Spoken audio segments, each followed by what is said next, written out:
everyone, welcome to this fly tying video. Today we're going to tie the Quill Cripple Emerger.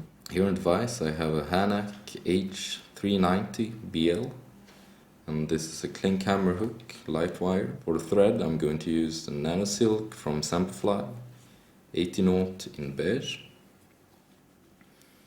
So I'm just going to start right behind the eye and putting down a few turns of thread.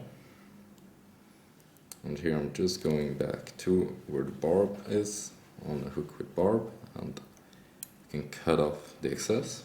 The first material and the material for the body is going to be some stripped peacock quill. This one is just a natural one. And as you can see, we have one darker side and one a little lighter. So what I do is I take the darker side facing down, and I'm going to tie this in on my way down, and this way you won't build up any bulk on your fly, and also keeping the tying as efficient as possible. So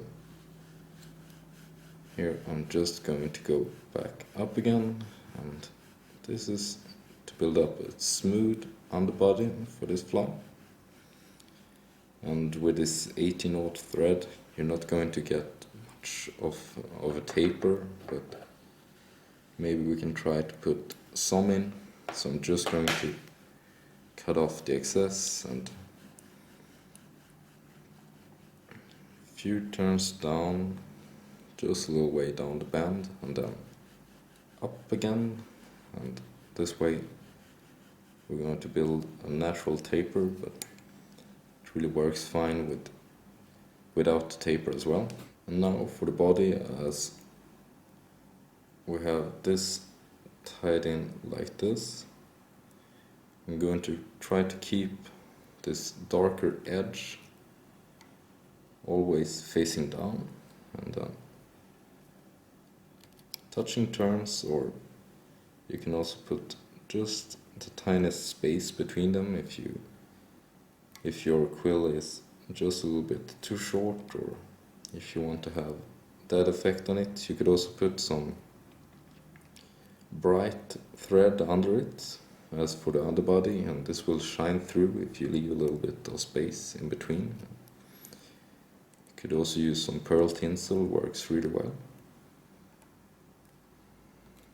But for this one I'm just going to take this up with touching turns, and as we go up, this peacock or stripped peacock quill is going to naturally increase in width, so it's going to make for a nice tapered, or it's going to have the look of taper, and also it's going to have this nice segmentation.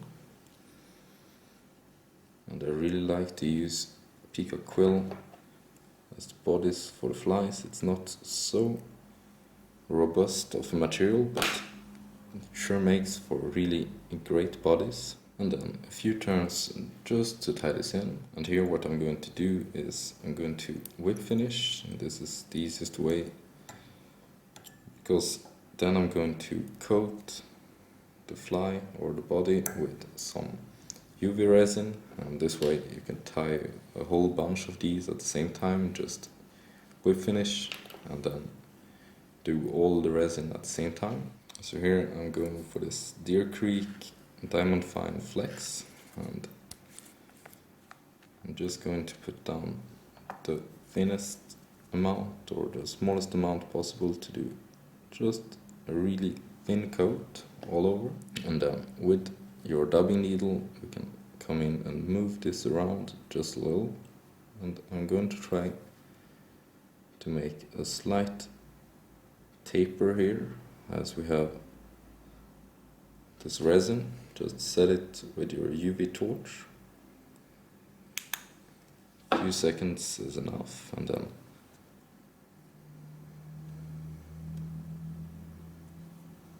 I'm just going to add a little bit more. And this should be enough.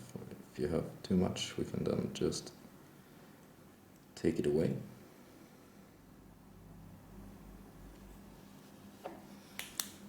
And then once you're happy with how it looks and you have the right shape or the right taper, you can just set it with the UV torch. A few seconds is enough. And the resin is going to have mainly three purposes. So it's going to protect this Peacock quill. It's also going to enhance the segmentation or the segmented effect. And it's also going to give the fly a little bit of taper just to make it look a little bit better. And as we're using UV resin, it's going to be set in just a few seconds so we can start tying right away. Here I've just reattached the thread, and now I'm going to adjust the hook just a little bit, slightly upwards, and this way we can have easier access here and the thread won't fall off as easy. And here I'm going to grab a single CDC feather. This one is in a beige or light brown color, and I'm just going to go up right to the eye, and I'm going to tie this in with the tip of the feather pointing forward, and just a few loose turns, and then you can pull on the feather and this will bring it or bundle all the fibers together. The measure should be about the gape of the hook. It's maybe difficult to see, but whatever you feel right on your fly is going to be the perfect length for you. So, and then we'll take this back, and here we're going to build up a little platform or a little space here where we're going to tie in the hackle. So once we go back, we can then pull a little bit harder. And now, as we have this feather, we're not going to cut this off so close, but a few millimeters back.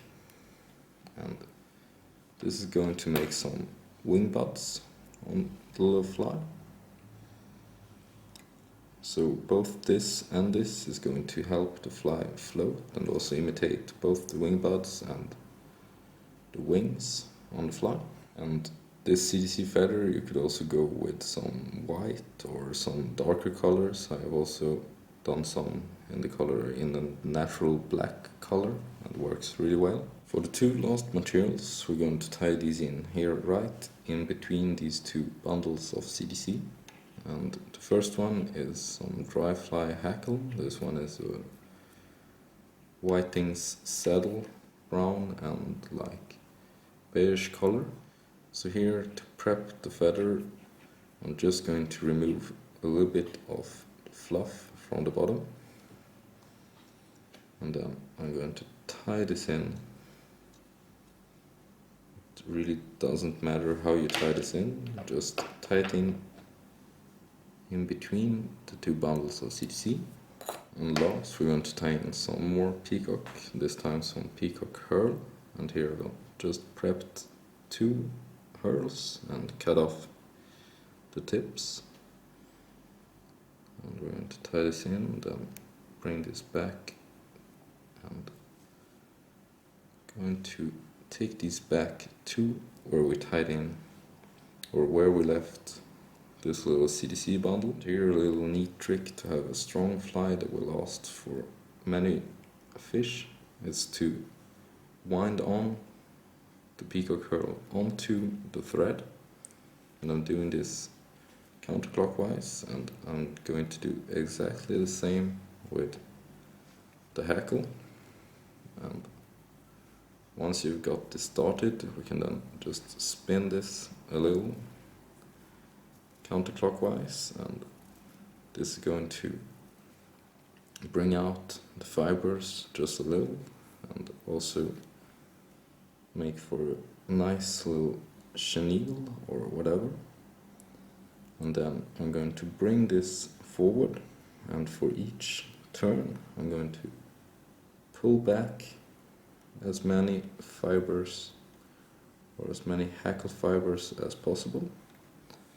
And then once we reach the bundle of CDC in front.